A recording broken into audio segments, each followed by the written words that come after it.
you know. Mhm. I Mhm. mean, I think back and I was jumping off the top rope out of the floor, and Mhm. now I can't jump from the bed to get up in the mornings, you know. Yeah. You feel so numb. It feels like you're just it's like you can't even move That's, at all. Yeah, it's like and my balance is off too. So, mhm. Yeah, I've I mean, fallen I like can that take 3 or before. 4 steps, Mhm. or I can actually take steps if I have like the walls to lean against Mhm. or somebody's arm to hold, whatever. I don't need to put all my pressure on them, but it's sometimes I think it's almost a mental thing also, Mhm. that I feel I've got to have some kind of a support, even if it's just touching something, whatever. I'm Oh, okay. Where absolutely. I'm Yes. standing with nothing around me, Mhm. that's Yeah. when I go. You guys Mm. ready to roll? Always, Absolutely. Let's baby, do this. always. Let's do it. Some viewers may find the following video disturbing. Viewer discretion is advised.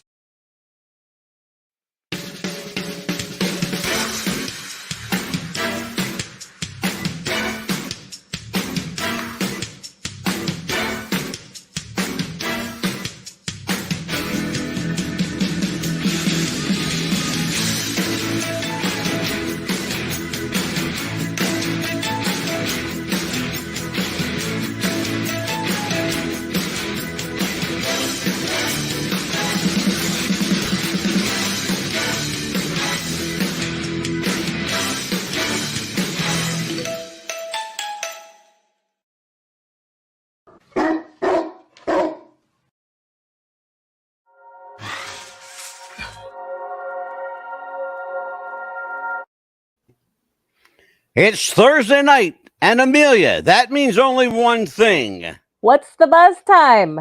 It is time for What's the Buzz podcast. Hey, everybody, it's your friend Mad Dog DeCipio, Angelo the Mad Dog DeCipio, joined as I am each and every week by Amelia, the Pitbull Chapman. How you doing, kid? What kind of day did you have? I had an interesting and a great day. I think I helped Oh, somebody good. today. Good for you. We have a very familiar face with us tonight. I think he looks very Well, familiar. brother. This is not, if you're thinking, well, holy shit, how did they get Hulk Hogan? We have some connections, but not that good. This is We have my more friend. connections, but not like that. This is my friend Randy Hogan. He is a retired pro wrestler. Randy is regarded generally as the country's premier Hulk Hogan lookalike. And you'd be hard pressed to argue with that point. Let me Because tell you something, brother. I got one thing to say. I'm not a Hulk Hogan lookalike. I'm 3 years older than him, which makes him a Randy Hogan lookalike. absolutely, he looks like That's great. you. That's right. He looks like you. So, listen, Randy, we got a hell of a show tonight, brother. You came on a good night. Oh, It yes. sounds, man. It sounds it. You I came on love a talking about the freaky deakies. Let me tell you. Oh man, I got some freaky deaky for you tonight. Woo! Here's what we for those of you who've been following, and apparently you have been following, because we get the responses and the emails, and I'll tell you what, it is remarkable how many people watch the show. It really, really Absolutely. is. The show that we did on Charles Manson is still getting responses. It's still getting Mhm. responses. And that was what, like 2 weeks ago? 2 weeks ago, yes. Yeah, 2 weeks ago. And we're still getting responses. There's something about Charles Manson that I don't know what it is, but he just pushes the buttons with people and they can't help but say something. We have another really interesting guy that we did Tuesday night, Jim Jones, Woo! Jonestown. Mhm. What a character Jim Jones was. Well, tonight we might one up that. Maybe we might one up that I don't know tonight. about that one. Well, I don't know. It's pretty hard to one up Jim Jones. Yeah, Yep. but if there's Especially, I anybody don't who know. can, well, yeah, you better behave yourself. Yeah. I don't know. That kind of freaks me out still because Yeah, I know it's crazy. We have a guy tonight. His name's Marshall Applewhite, and Marshall Applewhite is largely regarded as the father of Heaven's Gate. Now, Heaven's Gate is a strange cult. It's probably the most bizarre, or one of the most bizarre of the contemporary religious cults, and they do consider themselves a religion. You can't. It's a funny thing. We're going to talk about that night. Mm-hmm. We actually spoke about it the other night with Pastor Steve Mm-hmm. that was here. Pastor Steve Kwiatkowski from Union Church in Clementon, New Jersey, joined us. And he had an interesting perspective on cults and cult leaders. They set themselves up as God. Mm-hmm. And certainly Marshall Applewhite, a loser by every account, was a good enough talker. He should have been in the wrestling business. He was a good enough talker that he cut a promo that people latched onto. He really, really did. And we're going to learn a little bit about this. Actually, we're going to learn quite a lot about this. Mm-hmm. This group called Heaven's Gate. Let me give everybody, as I always do every week, I want to give everybody a little background. But before I do, I want to go to you, Amelia. Yes. And tell me, when did you first become aware of Heaven's Gate? How did you hear about Marshall Applewhite and his crazy crew? I think it was more toward like, because I didn't really know of him until I got a lot older, because because I was born in the 70s, as you know, and the outfits that they wore, they had to wear these outfits in the comics, and what they had to be wearing, and of course the comic was they were gonna write this comic, and I'm like, Tell everybody what this is. What she's talking about is very bizarre. Mm-hmm. They all had to wear the same shoes, Mm-hmm. the same clothing. They had to eat the same food. They had to all eat together.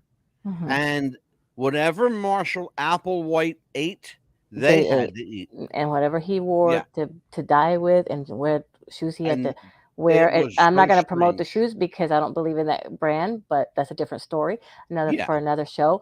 But they all had to wear that outfit, because if they didn't, then they weren't going to be in the same heaven. They weren't going to be in the same ship, and they weren't going to ride the same comet. Basically. Yeah. Randy, what do you know about Heaven's Gate and Marshall Applewhite?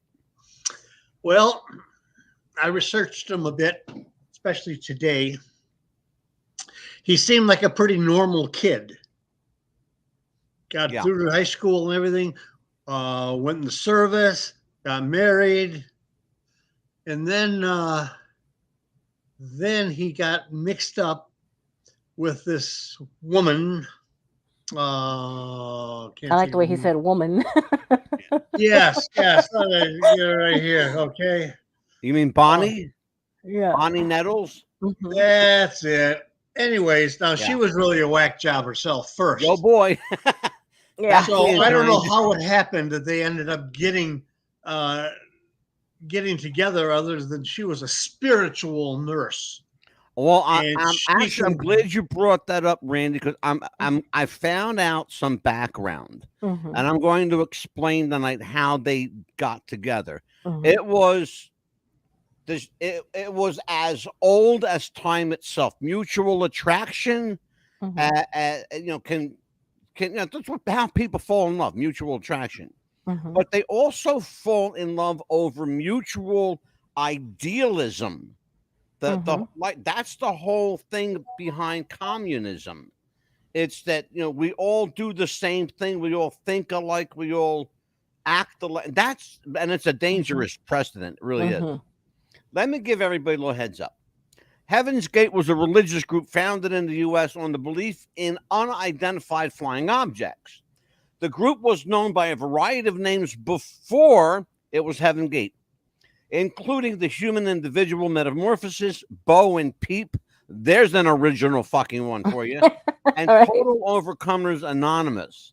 Now, the group advocated extreme self-renunciation to the point of castration for both male and female. It first went to, for real. We're going to talk about it tonight, too. We got a lot to go over.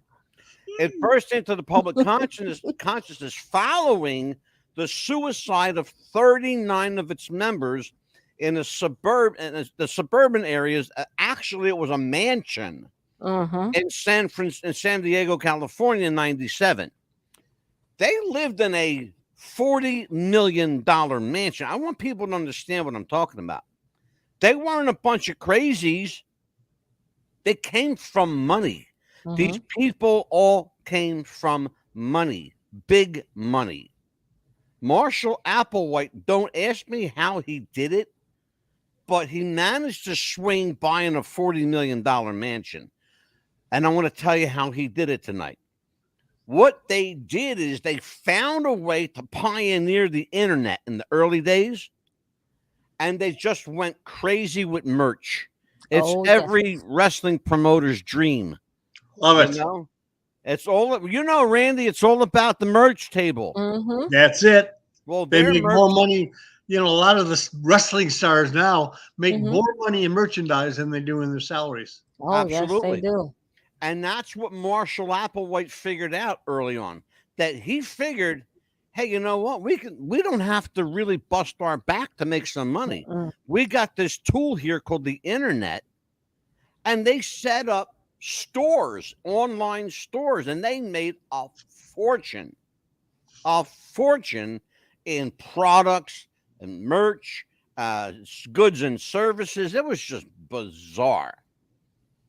Founder Marshall H. Applewhite, born 1932, died 1997, and Bonnie Nettles, passed in 1985, met in 1972 and soon became convinced that they were the two end-time witnesses mentioned in Revelations 11. Now, let's talk about that. You mentioned, how did they meet? They met over this crazy idealism. That's how they fell in love, over idealism. Not necessarily that they liked each other. That happened afterward. What happened first was the spark was one crazy meeting another crazy, and they created this fire, and boy, did they create some fire. All right. Shit. I want everybody to take a look at something. We're going to take a look at something right now. This is, by the way, before we do anything, let me just run this. I want to thank NBC and ABC News for the use of these clips. Without them, we could not do the show tonight. Check this out, guys. Now, the end of the age, I'm afraid I feel is right upon us. This is the biggest cult story in the country. This was a voluntary situation. They may or may not have been influenced, but we'll never know that. But at this point, this is considered a mass suicide investigation. Tiendo gave us the tools to brainwash ourselves. Literally wash out our humanness from our brains. The basic idea of Heaven's Gate was that... Did you hear what he said, Randy?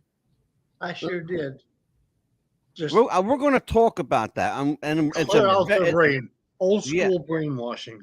Yeah, and we're going to talk about that. And I wanted to stop it there because I wanted to make sure everybody all of us heard the same thing. Oh, yes. Okay. You would chemically and biologically transform your body, becoming a next level alien. And then you would physically get on board the UFO, which would sail off into heaven. It says Heaven's Gate away team. 39 to beam up. Are you filming this? No. Everybody wants to think, oh, those are those crazy people. I would never do that. Do I look brainwashed? Yeah. Not so fast. They were well educated, often from very good families. Me, a 10-year-old, I didn't believe that. And I would never, ever speak to them again. I am well and safe as of now. That was code. When you coming home? I never. T and Do were paranoid and constantly on the move. And the FBI said there's really not much we can do about this group. Do said we're going to proceed doing the castration. Who's going to go first? Do exactly as I say, and you will not know death. By killing themselves, they ensured their immortality. They signed out. Hasta la vista, baby. People say, who do you think you are? Is this a cult if I ever heard one? Yes, it is. It's a cult. I mean, it's the cult of cults. We'll see you in our next session. That's crazy shit. Did you hear what he said? That one guy. By the way, you saw him today and you saw him then. He survived. Actually, 3 people survived that cult. He said, they drained me of my humanity. That's what he said. Complete and total brainwashing, like Randy pointed out. Right. Utter and total brainwashing to the point of surrendering what they called your vessel, your body, surrendering your vessel to the mothership. Now, I believe in UFOs too, but I'm not willing to lay down my life and die for one. Not and to become an alien. That's crazy. Right. Randy, what did you glean from that? Well, in thinking about that, I try to bring it into modern terms, modern days. Okay. I believe that there's something out there. I think all religions do a certain amount of brainwashing to us all. You know, when you're a kid, you go to church, or Sunday school with mom and dad, whether you're a Catholic, a Baptist, whatever, okay? And you're raised up. And so as you get older, you turn into a Catholic or a Baptist, whatever. Yeah. Now, in most cases, some people shy away from that, but in most cases, it's a brainwashing. It started when you were young. Just like they teach people to talk, they teach you to think a certain way. Yeah. Some of us haven't gone off the deep end. I'm not an atheist, okay, but I'm not a hardcore believer. I believe you take the Bible where the 7 days to make the earth and all this kind of stuff. Well, it never said that maybe he didn't make another earth somewhere else, or whatever else. There are too many people over the last 75 years that I know of that are reporting seeing these strange flying objects. Okay. They can't all be nuts. There's got to be something. Now, the government, what is it? Out in New Mexico, Area 52, supposedly nobody can get in there. Nobody can get around there. Rumors keep going and going and going about these things coming to Earth. Yeah. And so many people, like these cult members, they're looking for something. Oh boy. Prevalent today, there's something missing that they're looking for. And these gurus that are sweet talkers and everything else grab into that. They grab into that part of their brain and tell them, hey, this is the way. And eventually, like little kids, they start believing that. Well, I'll tell you what, brother, you're right in line with what Pastor Steve Kwiatkowski told us the other night. They're generally people of all walks of life that are missing some component in their life. Whether they're lonely, whether they're too smart for their own good, they can't relate to other people. There's always that element of, I don't fit in here. Maybe I'll fit in here. Yes. And that's what the pastor spoke to us about. And by the way, this is a very forward-thinking pastor. He would absolutely agree with you that perhaps God did make another Earth somewhere. Perhaps there is we know that if we look at Mars and we look at all these other planets, there is life on these planets. It's not human life, but it's life. Nonetheless, it's breathing and living and moving. So that's life. And that's a whole nother show. But it's the basis. But for what we're doing, though, because these people felt like there was a sufficient life source enough to leave this life to go to. So, Amelia, you've been reading a lot about this. Yes. Give me your inside take on this here. Yeah, I mean, because like these people, like you were saying, they belonged with him and they believed his word. And there they belonged with someone. They belonged as a family. They were treated like a family. Yeah. And they, ate like a family. They read and they sang together. Basically, they were like one big happy family and they belonged to It's somebody. exactly what it was. Yeah. And like Randy said a moment ago. Yeah, and They wanted to fit in somewhere. And they finally found someone and with him, and they thought, okay, well, this is like our dad and she's going to be like our mom, and we finally found somebody that we could fit in. We're like one big happy family. We're not the Waltons, but we're going to be together. We might going to have problems. We're going to go out and do our jobs. We can come back home. We're going to have a home to come to, and we're going to have beds to sleep in and talk and laugh and actually sit around a table and talk about our day. Otherwise, the other families that we had, we probably didn't. We were probably beaten or, not talked to or loners. And here we can actually have somebody that can love us. And that's what they believed. Because like he said, do as I say and you will not die. And that's what he drilled in them every single time. Do as I say, like a dad. That's absolutely critical. Because the one thing, and Randy, just to bring you up to speed, we've been doing over the last several weeks, we've been doing the psychology of cult behavior to the point where we actually had a psychiatrist, two of them, in fact, Dr. Ellie Diani and Dr. Anthony Tobia on the show talking about the mindset, the brain element of all of this, the physical brain element of all this. How a serial killer thinks, how a cult leader thinks. Right. Dr. Diani is a cult specialist, and she's actually studying forensic psychiatry, is what she wants to do. She's actually a third-year medical student now, so we wish her well. Right. And shout out to Dr. Tobia. How you doing, Anthony? But here's the thing about this. There's always this element of, in every cult, in every religious sect, there's the element of power, control, sexuality, for lack of a better term, open relationships. If you could just look at Charles Manson for that one, because everybody was sleeping with everybody. Look at Jim Jones.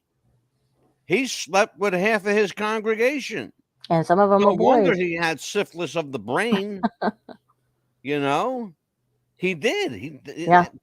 He ended up, thankfully, God was merciful. He shot himself in the head. Thank goodness. Otherwise, could you see a madman like that alive today? Do you know that right now, according to the FBI, there are more than 100,000 cults around the world that are doing what they did and then some? And we have Randy, brother, I got to fill you in on something, and you're going to be part of it. We're going to do a show. I got to shake my head. I have to laugh when I even talk about this woman. Amelia knows where I'm going.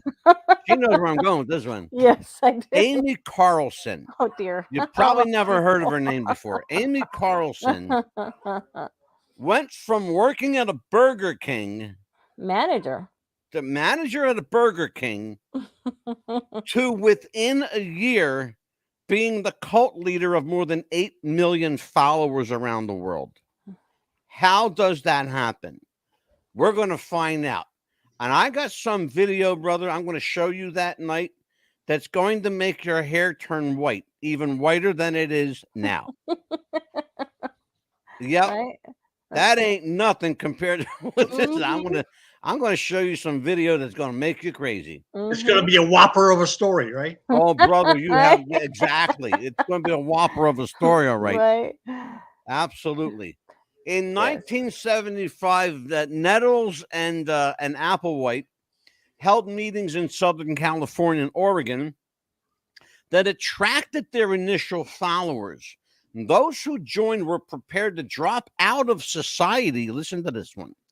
Drop out of society, which is a key element in every cult, and transition to the mothership. There's the mothership you've heard me talk about. All right. Settling in San Diego in 1996, they supported themselves by, as I said previously, by creating websites so followers could offer up their own gate to heaven, hence the name Heaven's Gate.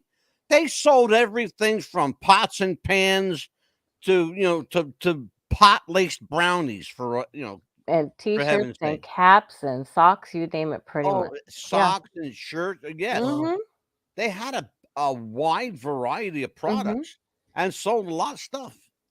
In early 1997, this is where we were talking off the air, Amelia. We were talking about this.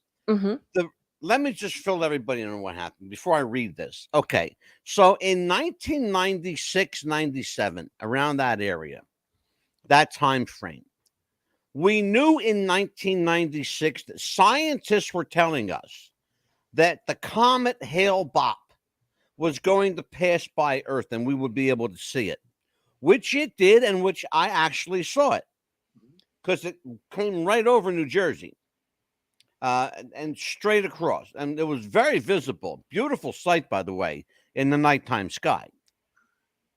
So we all knew that was happening, but somebody, some crackpot somewhere, got the bright idea. Let's tell them there's a UFO chasing the comet. It started as a fucking joke. It was a joke, okay? Because of that joke, 39 people killed themselves, okay? I want you to think about what I just said. In 1997, a rumor circulated among the New Age community that a spaceship was following the Hale-Bopp comet. Now, if that's all it takes for you to believe, then you got some serious mental fucking issues. You got some serious problems. Let's talk about that. Let's go around the horn.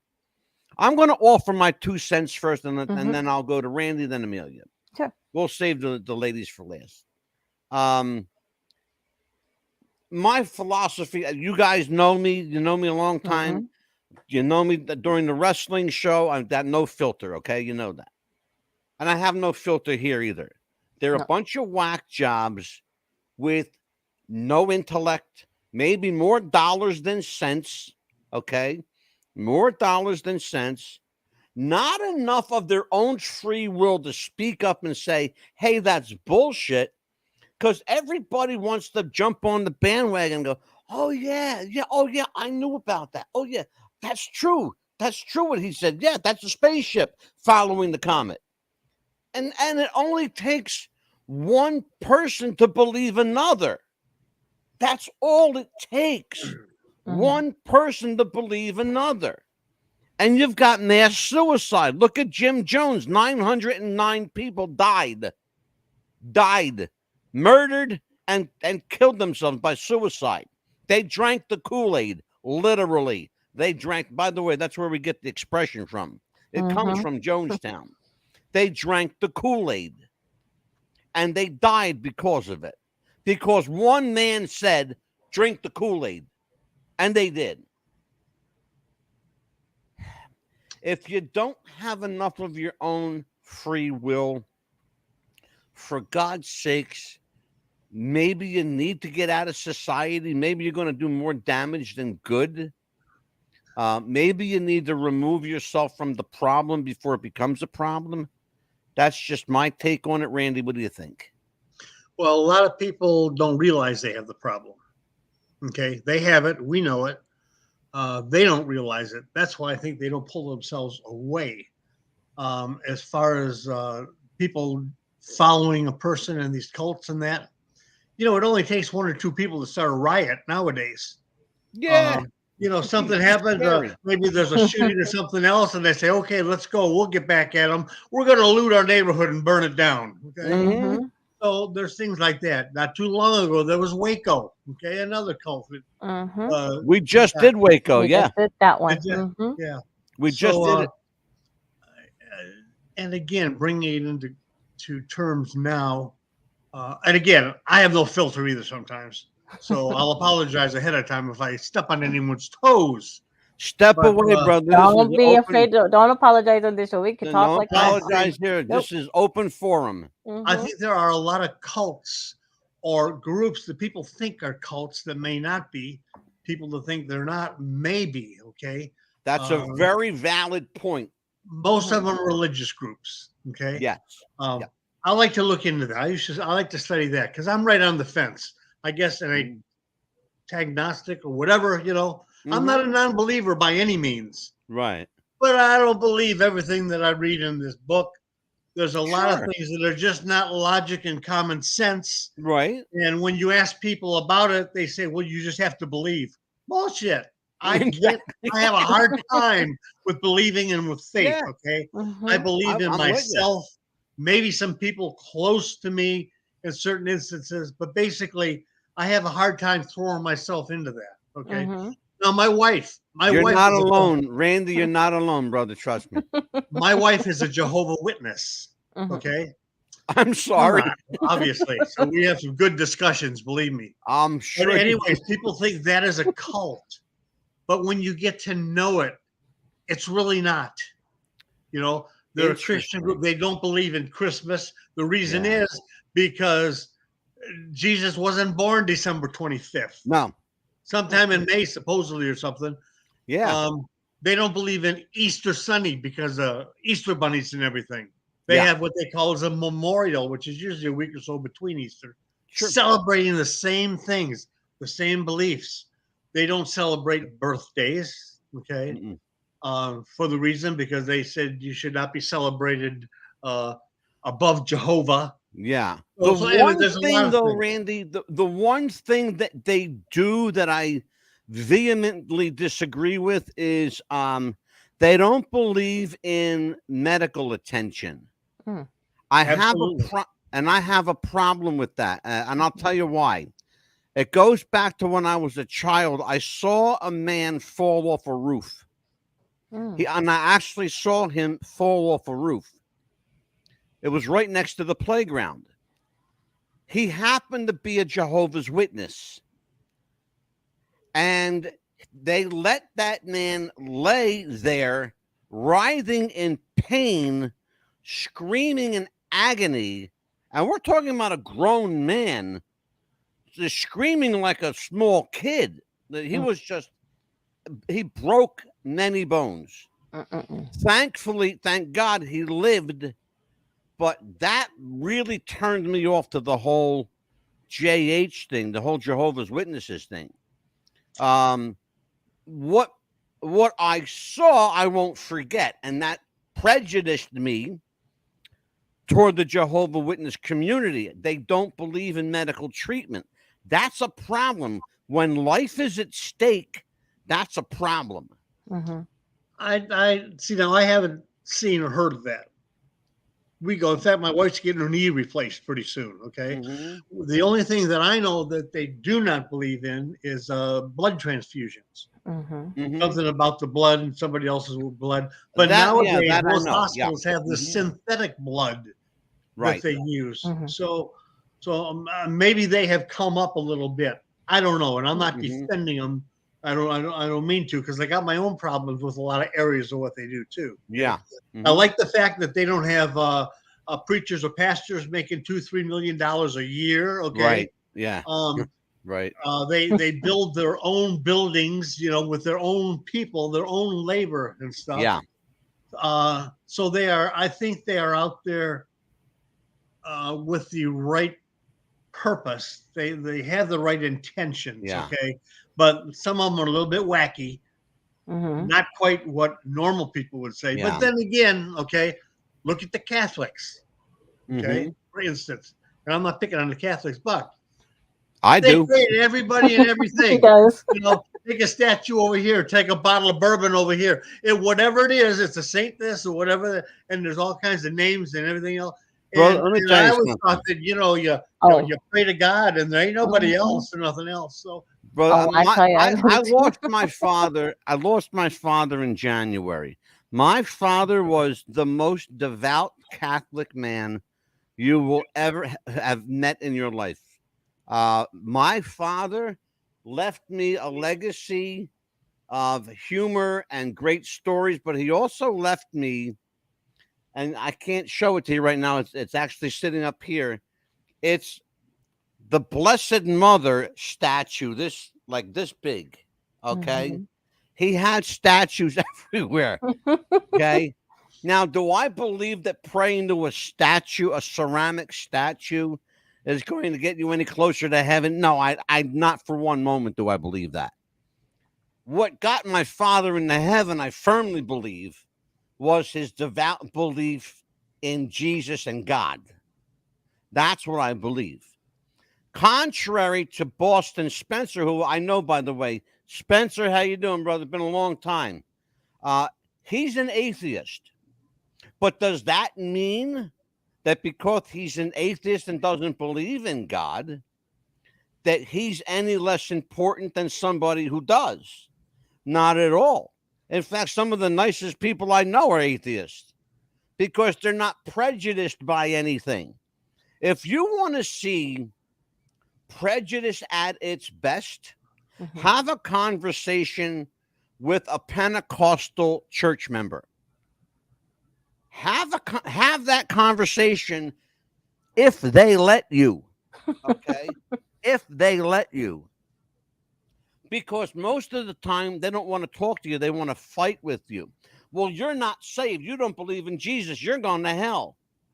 Lady, I might be going to hell anyway. Who the hell? Who knows? Mm-hmm. You know? And it's funny because in the Bible, it doesn't mention hell. They don't talk about hell. They talk about heaven. They don't talk about hell. So these people that are saying you're going to hell or whatever else. Yeah. I don't know where they get that, but it's not out of the Bible. I know it's not. And it's craziness. No. It's craziness. No, and then a lot of the time they do that. They do that all the time. Yep. Go ahead, Amelia. No, it's like, it's like whenever you tell the story, when you catch a fish, it's this big, but by the time you tell it, it gets bigger and bigger and bigger and bigger and bigger. You tell the story to a person at the beginning of the line. Yeah. And by the time it gets to the end of the line, it's a whole nother story. Yeah, and then it's like you go with your friends and they're gonna say, "Oh, look at that! You're gonna at a bridge.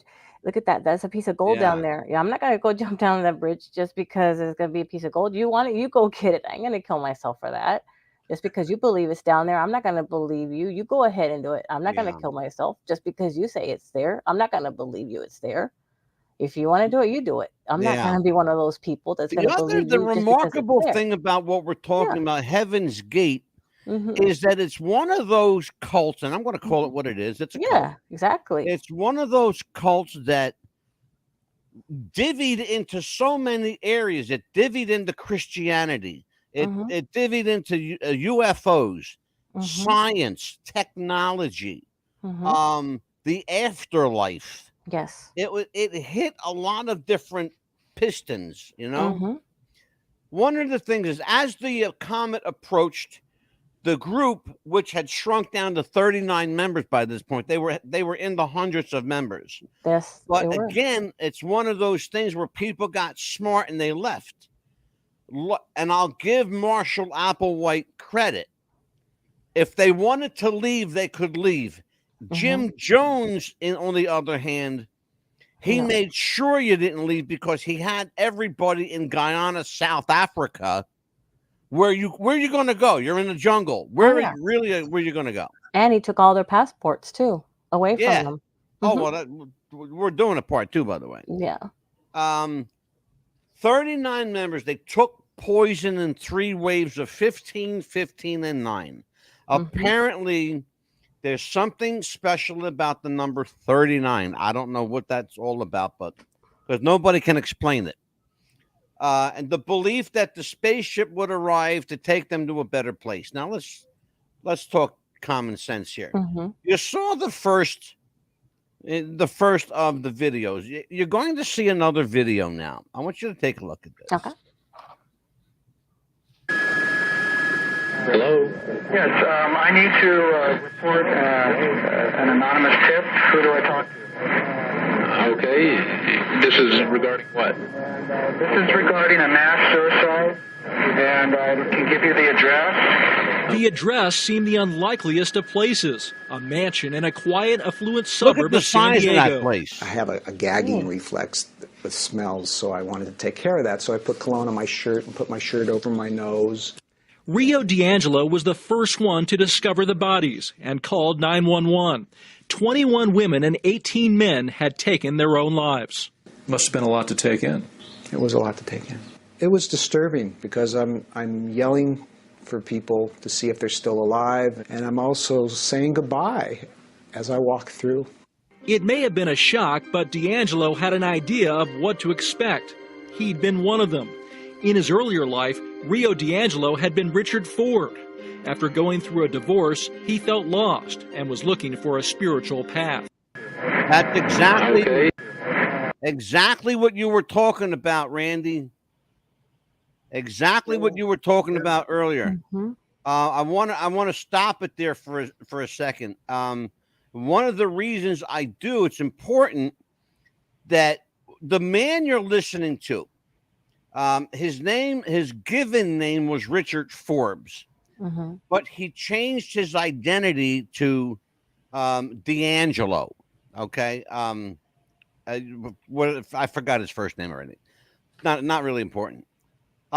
What's important, though, I'm not going to give it away yet. What's important is what you're going to hear him say, which blew my mind. Okay, but I wanted to stop it there because, again, he seems like an intelligent guy. He seems like he's very well spoken, very articulate, comes from an affluent background. But again, he's one of these guys that for whatever reason felt lost, like he didn't fit in. Let's take a look. Them, it meant moving on to a more developed kingdom. A spaceship or UFO, he told the group, would pick up their souls and take them to begin their new lives. This is what their new life form would resemble. It is suicide to not leave. It is to take life to leave this body behind. D'Angelo bought into the man and his teachings, but after 3 years, he felt something pull him away. He felt there were more things he needed to accomplish. He now believes it was to share his experiences with Heaven's Gate and let people know the truth about its leader. I can say with absolute undeniable certainty that Doe was the second coming of Jesus, and I know it's true. Doe instructed the group to look for a sign. It came to them in the night sky. 1997 was the year of the Hale-Bopp comet. In late March of that year, as the comet grew brighter, Doe became convinced the comet was the sign to shed their bodies and exit Earth. Members taped farewell messages.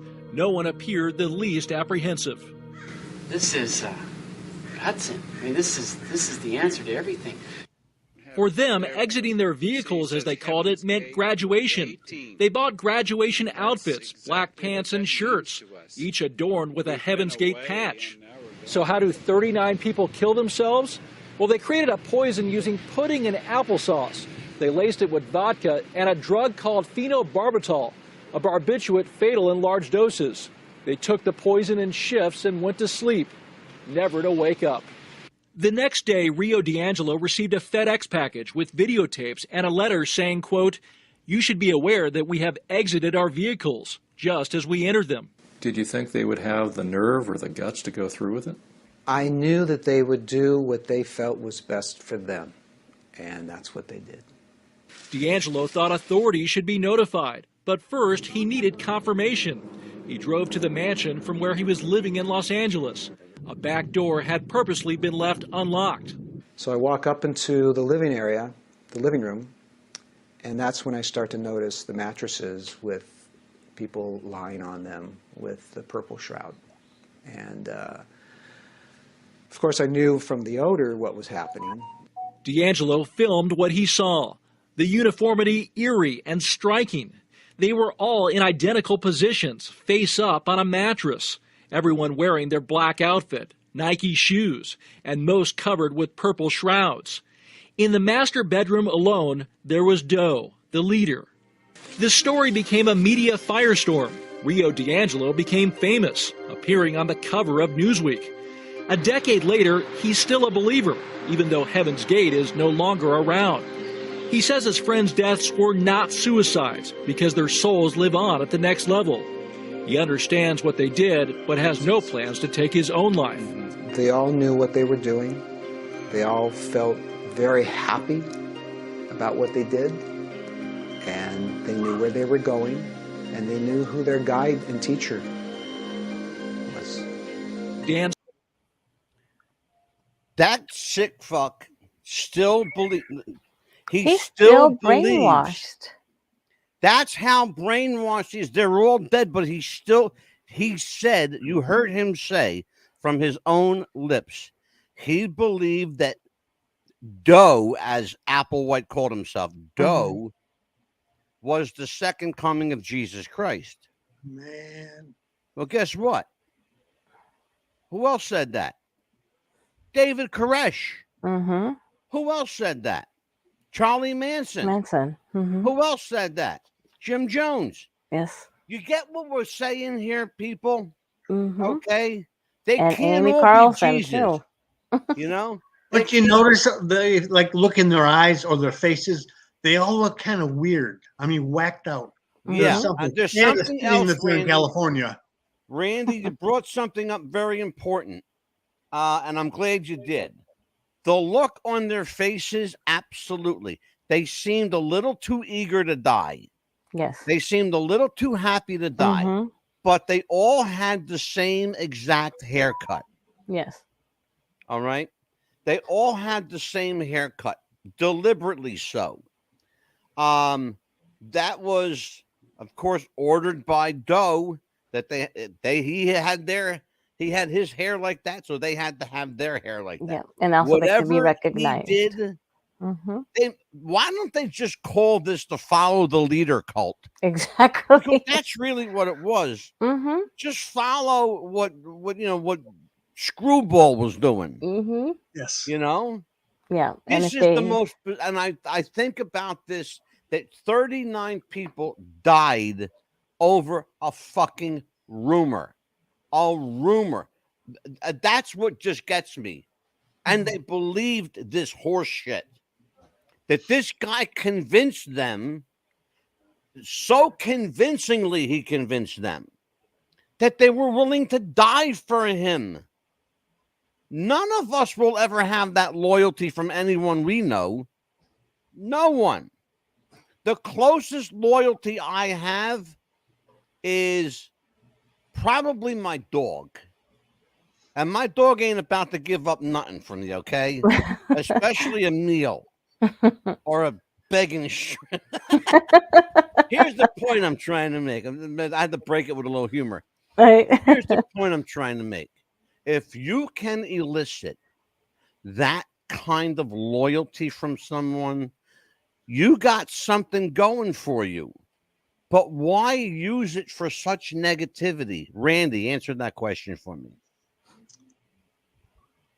I believe they have an agenda, and I believe that they, at a certain point, start believing what they're saying. They believe it. And, if you believe in something, it's easier to convince other people to believe in it. At first, I'm not quite sure how much he believed in it, but the more he talked, the more he thought about it. It just magnified itself, and it was easy to push it on to maybe weaker-minded people, and that's what. Well, here's a question for you. It comes from Spencer in the chat room. He's brainwashed, and if it's closed, as the reporter said so, if it's closed, why does he still believe? That's a really good question. That's some pretty deep brainwashing. Yeah, well, you heard what the one guy said. They brainwashed him of his humanity. Yeah. And he's so soft-spoken, too, that anybody could believe that. Well, and how do you get that back? Carry that on, Amelia. Continue, please. Yeah, I mean, the way he was just so soft-spoken, the way he was so believable, he didn't sound like preacher-wise. You know how the preachers sound? Like they talk like this, and you better believe me, and the Bible says he wasn't like that. he would just come into like a regular normal conversation, and Yeah. sit down with you like, like you're gonna have dinner or whatever, just sit down with you. This is gonna be a comet coming, if we can do this is what's gonna happen. This is the best way to do this. I mean, just talking to you like a son. Maybe he was like that. Maybe he was missing a father figure and he looked up to him like that. Or a brother that he never had or something like that. Amelia, got a question for you from Spencer. Okay. If the gates is closed, what am I to believe? And why should I think it is right? That the gates are closed. Why should he think it's right? Because a lot of people still are believing that, and a lot of people still are brainwashed that, and a lot of people still. But here's the question I think he's really asking is, if they're no longer around, then clearly they're no longer around. Thank God. This guy's walking around with this belief system. Isn't he doing himself more damage than good?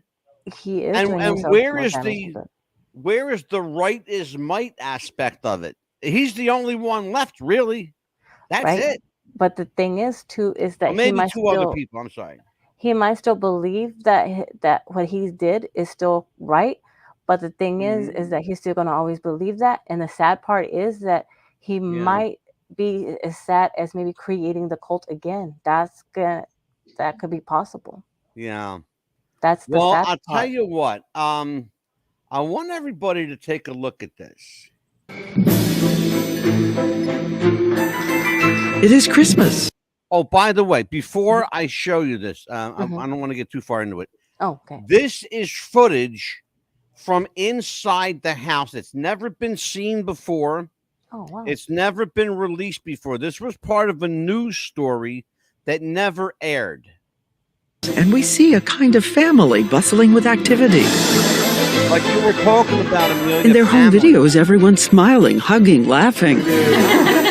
At the stove, a girl from a well-heeled New York neighborhood. She was once a cheerleader. The whole world at her feet. Because if you do too fast, it breaks. You're really in pain. A young man born into a prominent Connecticut family. His future filled with opportunity and wealth. Are you filming this? No. The tall man at the door with a blazing smile, once a Colorado businessman, a former political candidate. Another beautiful, quiet smile. He is the brother of a famous actress on an iconic TV show. Hailing frequencies open, sir. She is Lieutenant Uhura from Star Trek. We should have been there 10 minutes ago, sir. Look at the camera. You look great. So many people on this tape once high achievers, strivers filled with promise. Now performing a giddy talent show.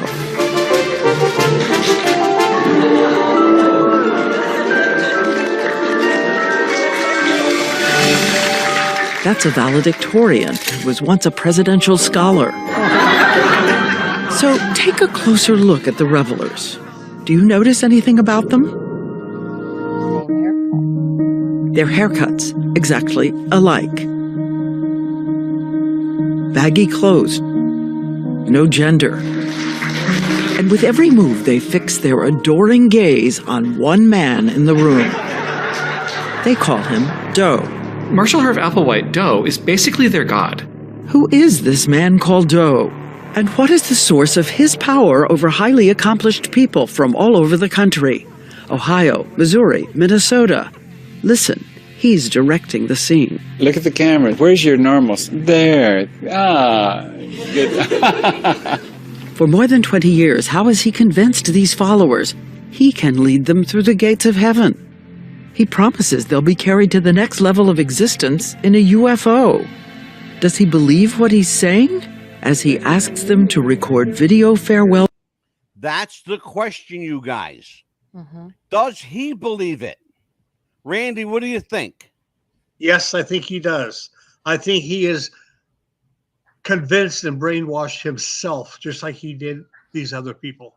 And there are some prominent people out there on TV today that if they were to turn that magnetism into evil, okay, they could lead cults too. And I'm talking about the Joel Osteens or the Jimmy I was Swaggarts. just about to say to you, Randy, name any television preacher I'll tell you who the most evil is, besides Joel Osteen.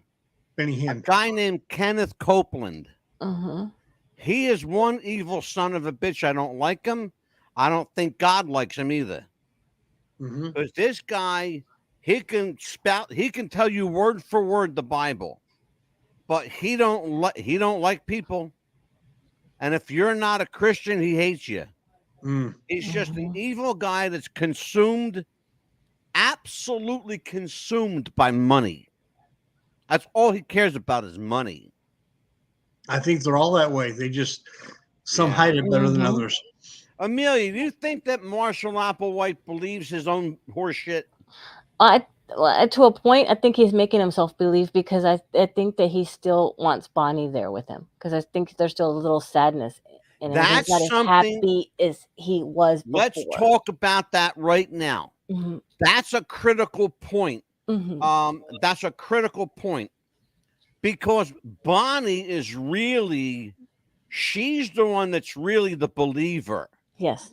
I think he wanted her so badly, he was willing to do anything to keep her, including to convince everyone that he was this Godhead, for lack of a better word. That I think Randy's right. I think he genuinely believes in what he's saying, but I think that there's a motive behind it, as Amelia said. That's why they were putting on the Christmas shows, doing the dinners and things like that to keep them happy. But what else does that tell you? It also tells you that there's a sense of family involved here. Exactly. You know, you heard what the one woman said in the other tape. Her mother says, "When will I see you?" And the daughter says, "Probably never." Exactly. If you said that to your mother, it would crush her. Oh, of course. She asked me just the other day, "When am I going to see you?" And I said, "Mom, soon." Right? Here, listen to this. To Earth, death just hours away. Tapes that raise so many questions about the narrow divide between choice and coercion, faith and delusion. Tinkerbell warns Peter Pan that every time someone stops believing in little people like her, a little person dies. People in the world who thought that I had completely lost my marbles. They're not right. These people who are laughing 24 or 48 hours later ingest poisonous barbiturates and kill themselves with bags tied over their heads. I got news for you. It wasn't that long. It was 6 hours later they were all dead. Wow. 6 hours later. Yeah, 6 hours. They made this video. You heard that gentleman, Leo DiCarlo, the fellow in the other video. They sent him the video you just saw of people talking about how wonderful, blah, blah, blah, all this happy horse shit, right? Okay. They sent him that, knowing that he was one of only 2, maybe 3 on the outside. You're going to take a look at this. Wacko Marshall Applewhite. You have to trust me. You have to believe me. Jana Gibbons was a vulnerable 16-year-old when she moved into the mansion. She lived there for 5 years. Now she's talking to ABC's Diane Sawyer. My guess is 3/4 of the people never set foot out the door, and I was one of them. Ever. Right? And there probably wasn't even any open windows. It was like a little spaceship. This is never-before-seen home video inside the cult, where every minute was controlled, including when and how they slept. We were divided into 3 shifts. 3 people shared a bed. Showers were cut off at 6 minutes. There were also rules about not talking. Jana says she went for years without speaking. Finally, she was permitted to find work as a waitress. Luckily, we did start restaurant jobs at the very end, because I hadn't spoken probably in 4 years. That taste of freedom convinced Jana it was time to escape. 39 to beam up. Thank you. These giddy farewell videos were recorded by the cultists, knowing they were about to commit mass suicide. They were brainwashed into believing Earth was about to be destroyed, and they had to board an alien spaceship that would transport them to a higher level of existence. Your only chance to survive Look at his or eyes. evacuate is to leave. Just take a look at this guy's eyes. That's what I was talking about. Yeah, he's got these like fucking bug eyes. I think if you look at his eyes, here's what he's doing. And Randy, you'll relate to this. It's like a guy in wrestling cutting a promo and he forgot what he's going to say. Now he's like, look at the eyes. He's like looking into the camera, he's going, all right, what do I say next? Like, okay, okay, because I'm completely fucked up now. He's lost. Now I got to say something.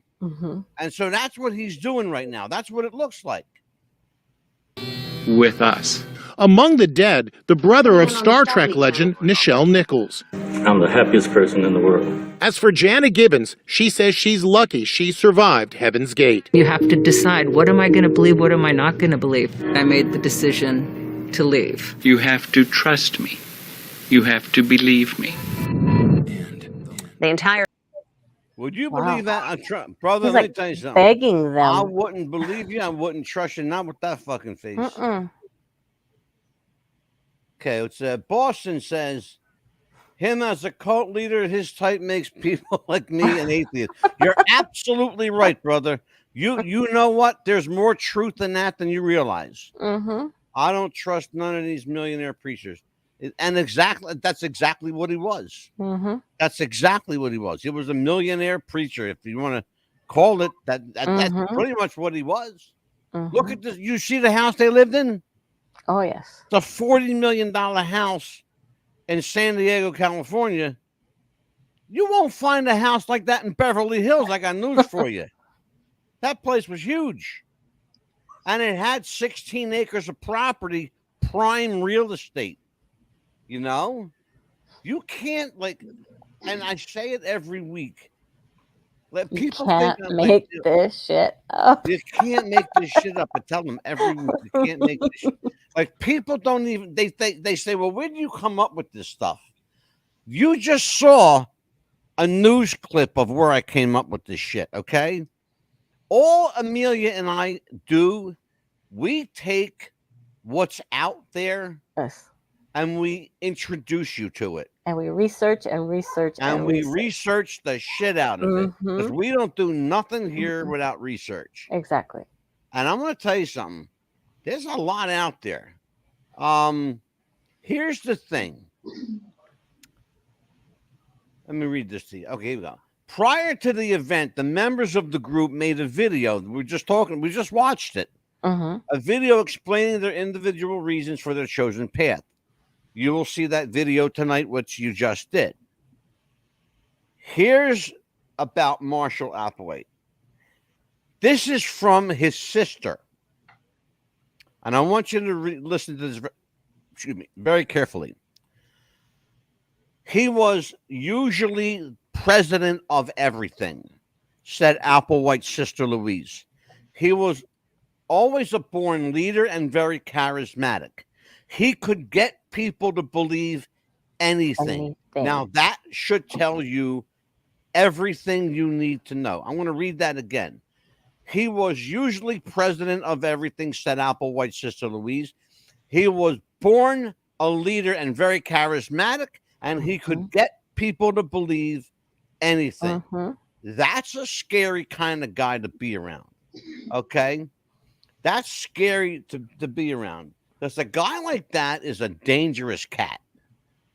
That's a dangerous kind of guy. Let's talk about, Randy, the video that we just watched. What struck you in watching that news report? What was the one thing that you want to take away from it? I just see so many similarities from then to certain instances and people here, you know, the big mansions, very charismatic, no problem talking people into things, making them believe it. And when they made their last farewell video, they were all smiling. They're all happy. Oh, good. You know, I'm going to kill myself. Of course, they didn't think it ended there, like a lot of people, you know, like me don't. But it just intensified everything that he was saying that was absorbed by these cult members, Mm-hmm. and how they really threw their whole life into it and wouldn't look here. They had no ability to reason or to question or anything. They're just an empty box up here. And that's it. You just nailed it. That's exactly what they are, Randy. Empty vessels, empty boxes is a great way to put it. Exactly. Good. And that's what these guys want. Mm-hmm. I'll give you a great example of what Randy just talked about. We mentioned this man's name on the show the other night, and the preacher that we had, Pastor Steve. Mm-hmm. When I mentioned this guy's name, he went, "Oh no!" He went like that. Mm-hmm. His name is Robert Tilton. Mm-hmm. Pastor Robert Tilton, a TV evangelist, the guy who, you can't make this stuff up. He would, I'll give you a perfect example of what I'm talking about. Here you go. Mm-hmm. He would send you a card. Okay? Nothing on it, a card. But he would tell you that the card was blessed with holy oil. All right? And he would fleece, and I'm going to use that word purposely, he would fleece people out of their money, particularly little old blue-haired ladies out of their Social Security checks every month. He would rob these people, and they gave him money to do it. They paid him. They emptied their Social Security at their bank accounts for this guy. Here you go. Here's what they would do. Here you go. They take some water, okay? Slap it on a card, mail it out. Okay, it's holy water now. Okay? You fucking kidding me? For real? Are you shitting me? Another thing that he was famous for, sending you a piece of cloth that was supposedly like holy, like a little, like, I don't even know what to call it, a rag or like something stupid, like a piece of like a handy wipe, right?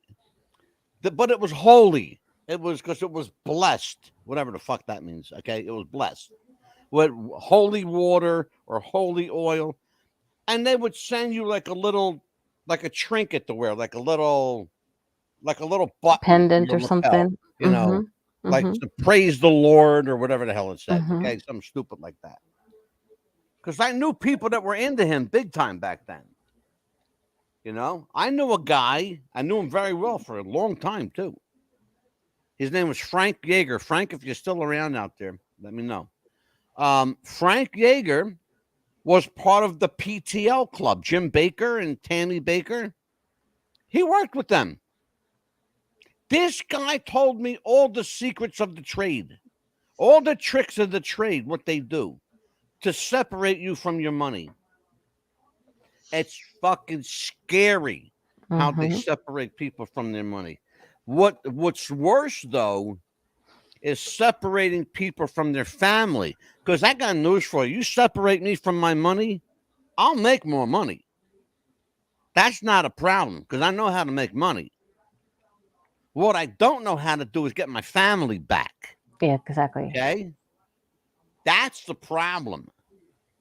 That's the problem, Amelia. Talk about it. Exactly, because like if you're going to separate or want to separate, you know, I understand you're probably going through something, you're a loner. There are organizations that can help you. There are therapists that can help you. Go to a therapist, go to someone else. Go, if you're in school, go to your teacher, go to your counselor at school, go to your principal. Do not believe somebody that says, come to my house, go to my organization. There you can find peace. There we can help you. We're one big happy family. Don't do that.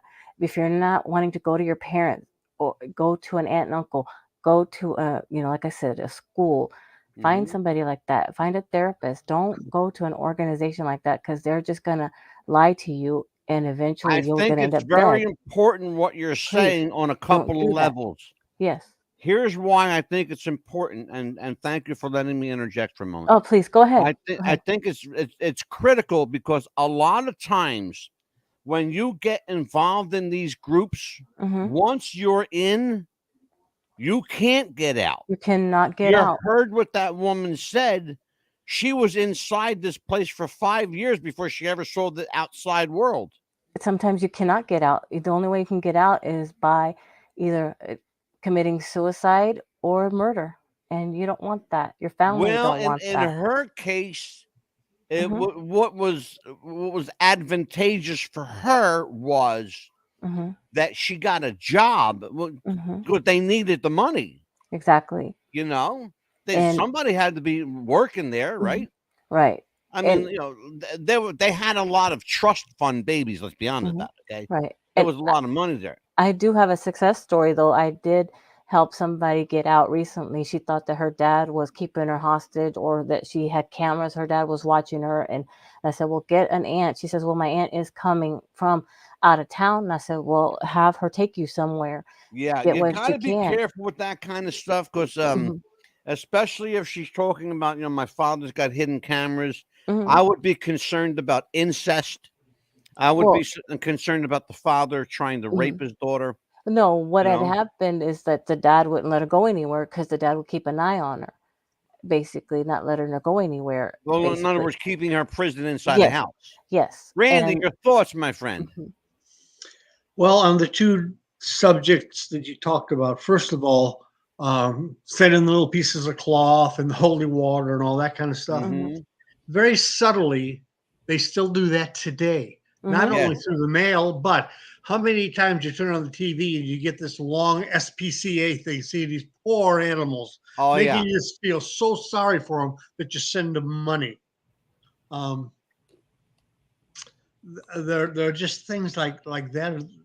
Again, with the mail things that still come in from the thing. How many times you get those little return address stickers? They send them to you and ask you to send them back money in that. Brother, I got news for you. I get them every month. Oh, yes, we do. Every month. Yeah. So it's the same thing. It's still going on as far as collecting money, as well as the churches, whether it be passing the tithe thing or sending money into a Joel Osteen, to keep him in his Rolls Royces and stuff. Yeah. So Joel Osteen's church, I don't know if people understand this, but Joel Osteen, his church, quote unquote church, is actually an arena. Yes. It's a 25,000 seat arena. That's his church. Okay. People don't understand that.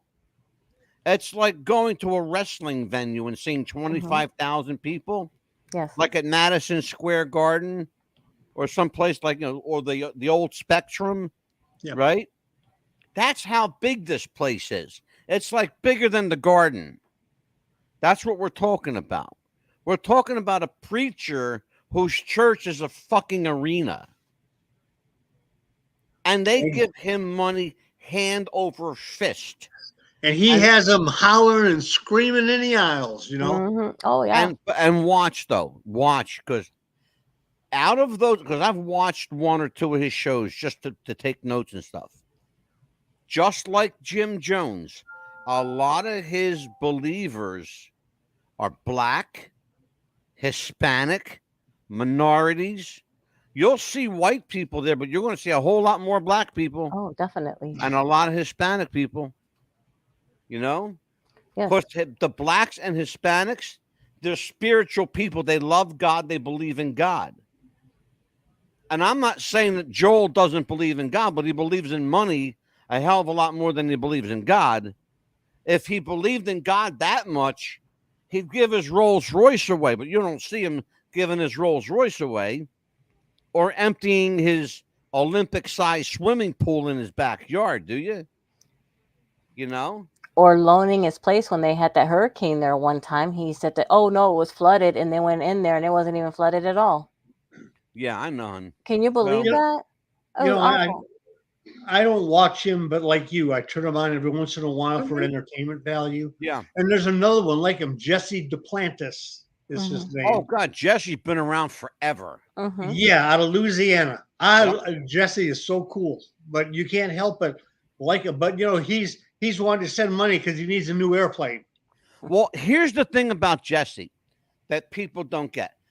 And I could tell you a little bit about this because I lived in Tennessee for 15 years. Okay. These Southern preachers are better than anybody because here's what they got going for them. It's that fucking hillbilly accent. People love that because they're funny and they make you laugh and they make you smile. They do. I'll tell you who's great for that. There's a black bishop named T.D. Jakes. Oh, big TD, yeah. TD, you know what I'm talking about? Sure do. He's the same way, but that man's a believer, though. He believes. But he's still got a hell of a line of bullshit that he tells people. And he sells a lot of books. And sells a lot of books and pockets all the fucking money. Every penny of it. Oh, yeah. Every penny of it. I once had to do a call like that in a country accent because she thought that I was from up north or something.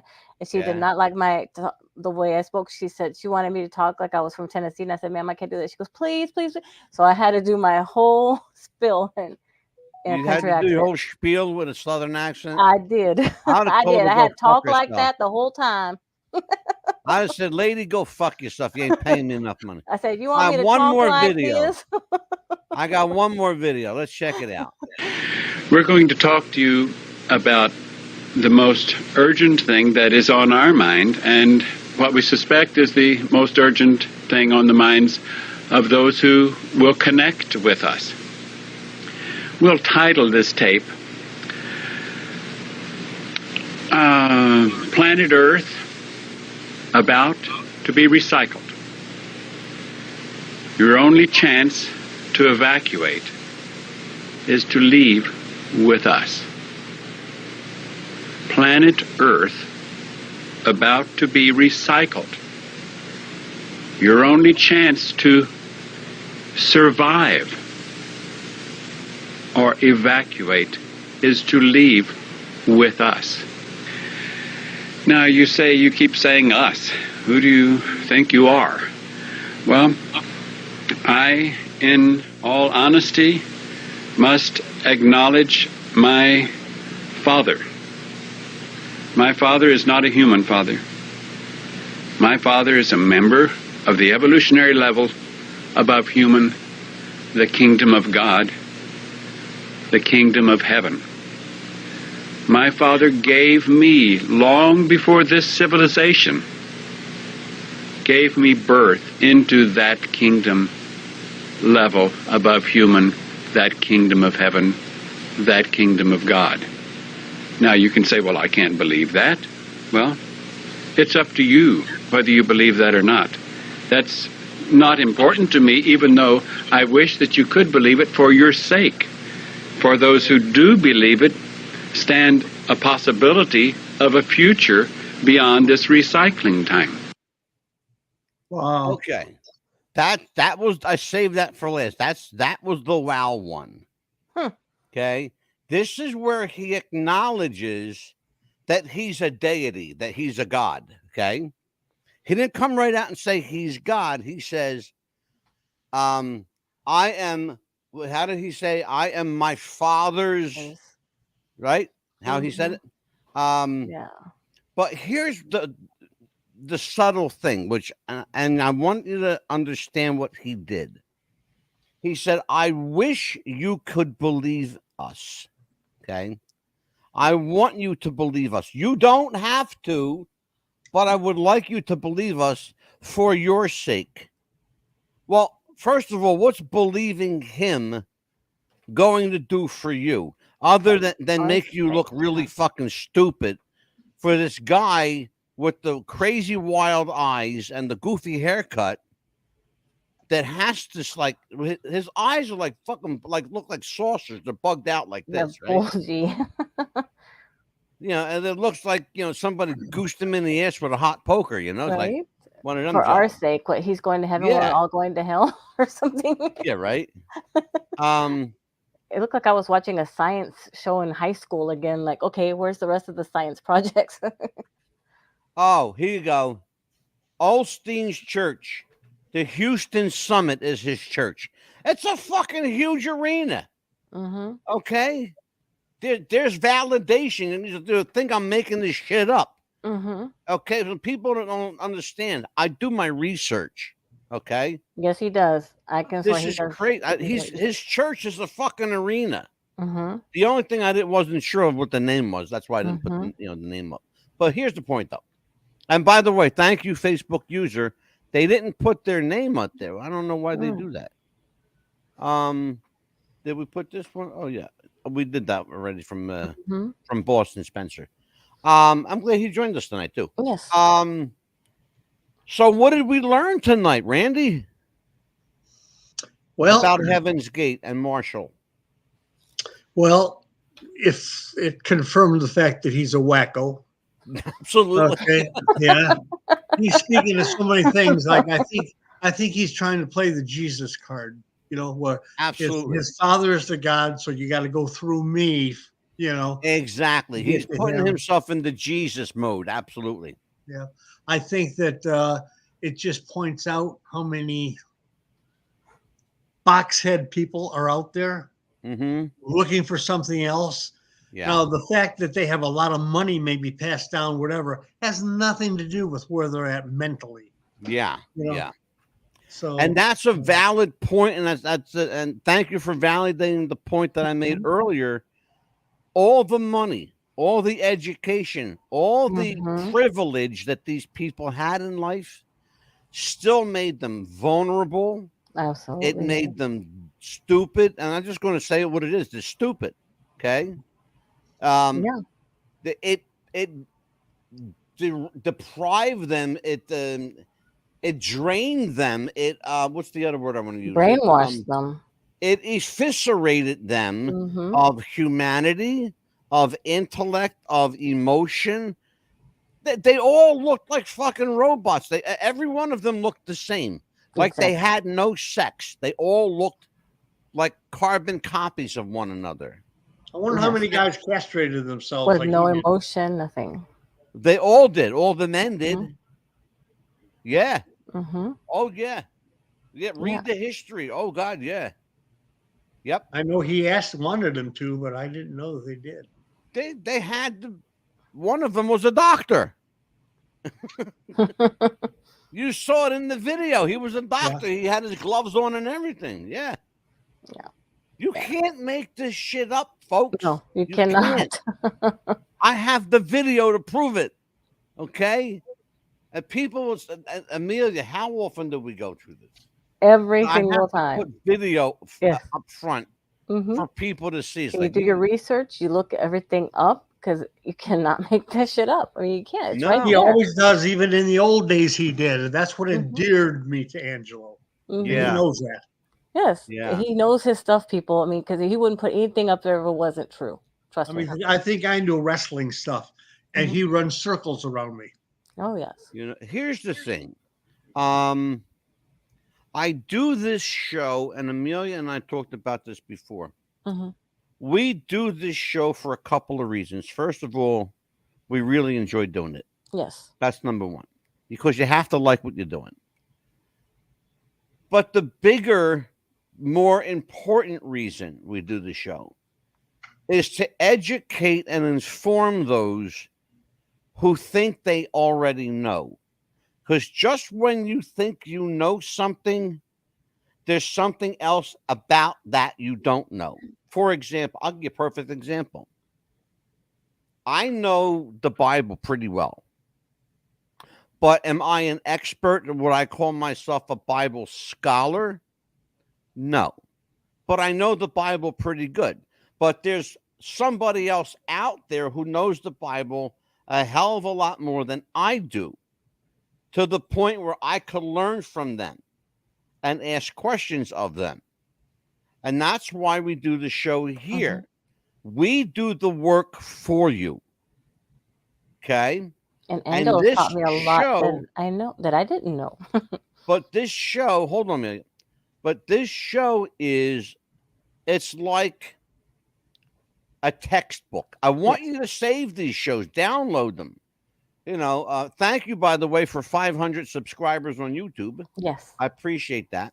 We're doing really well with YouTube. We're doing even better, however, with Podbean and our radio station, because we're blowing the friggin' lid off of that shit.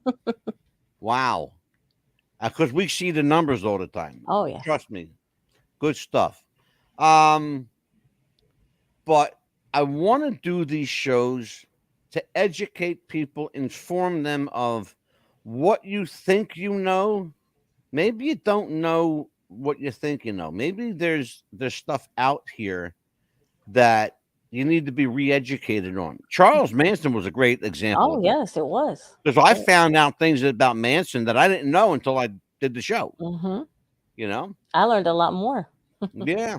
Because I didn't know a lot of stuff either. Do you remember what Roddy Piper said? Once you think you got the answers, I change the questions. Absolutely. Absolutely. He also said, don't throw rocks at a man carrying a machine gun. And that's a very appropriate way to end the show. Right. That's what you know, let's be honest about it. Marshall Applegate was throwing stones at God. Exactly. But God has a big old machine gun. Yes. And took them all down. They think they committed suicide. They didn't commit suicide. God took their asses out. And I assure you, ladies and gentlemen, he did not put them aboard the good ship Lollipop, and they did not sail away. Exactly. And also what this show it will do as well is what the government is wanting to take the history away from you. We will bring it back. Trust me. We are bringing it back. We will not let you forget the history. We're not going to let you forget history. And I'm America not. One thing that we have vowed on this show, and thank you, Amelia, for bringing that up. Thank you for bringing that up. We will never allow anyone to rewrite history. Exactly. Because I'll give you a perfect example. There's a video, and this is a dumb example, but it's a perfect example. Many years ago, Sally Field, the actor Sally Field, won an Academy Award for a movie she did. I think it was called Harlan County War. Okay. She gave her acceptance speech, and what she said was, and this is exactly what she says. She said, "You like me, you really like me." Okay. I remember that. All right, now, if you go look for that, you won't find it. What it says is, because they dubbed it, what it says now is, "Oh, you like me a lot." It says, "Oh, you like me a lot." It doesn't look right, and it doesn't sound right. I had to find that. I found the original video. And because what they did, Randy, was they scrubbed it off the internet. But I have a hard copy of it. Yes. Yeah. And you know what they tried to do for Columbus Day? They wanted to change it to Indigenous Day instead of Columbus Day. Yeah, Indigenous Day, yeah. Yeah, can you believe that? No, to me, it's going to be Columbus Day. It's always going to be Columbus Period. Day. Exactly. You know why? Because Columbus was Italian. Yes. People don't understand this. Christopher Columbus, the asshole that he was, that's one thing. But he was Italian. Yes. Okay. It was his navigator that founded this country. Okay. His name was America Vespucci. Our country is named after an Italian. People don't understand that, and that's the truth. Okay. People need to get their fucking history straight. Yes. Okay. This country hates Italians, and we're going to do a show on it. Oh, yes. Okay. I'll write that down as well. Because I got news for you. I'm fucking fed up. Okay. Oh, yeah. We're going to do a show about that. Everything. Hold on, Amelia. I'm tired of everything I say and do has got to be compared to the mafia. Because my name ends in a vowel doesn't mean I'm in the fucking mafia. Okay? It means my name ends in a fucking vowel. That's it. Oh man, this is the kind of crazy stuff. Okay. Let me see if I can find this. Yes. This Sally Field thing here. Hold on. Nah, I can't find it. It's around here, but I'm not going to go crazy looking. Anyway, what I'm trying to make is, actually, you know what? I actually do have it out. It's on a show that we did with Mike Messier.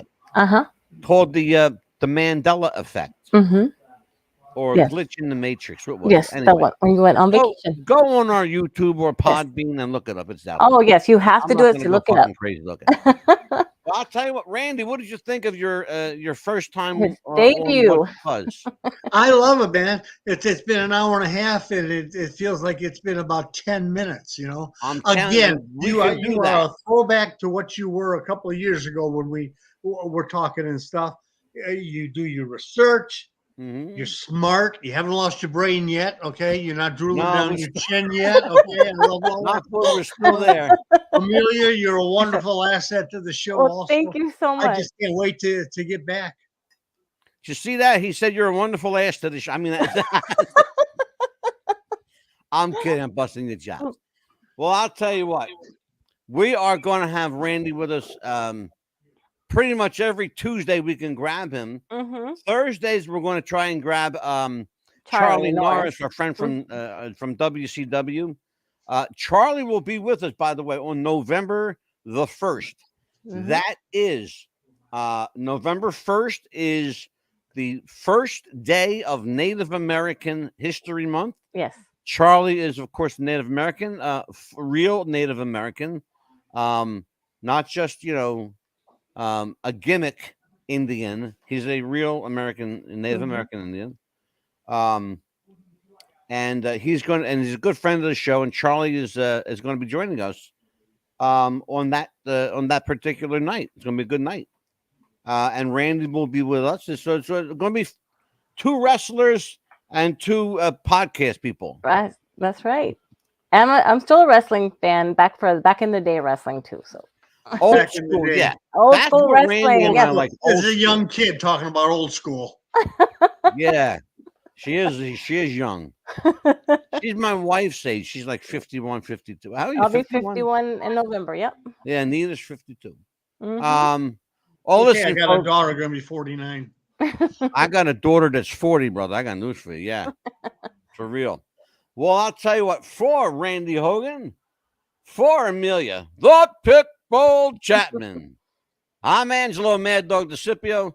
We'll see you next time, everybody. Take care. Every Tuesday, every Thursday for What's the Buzz. Good night. Good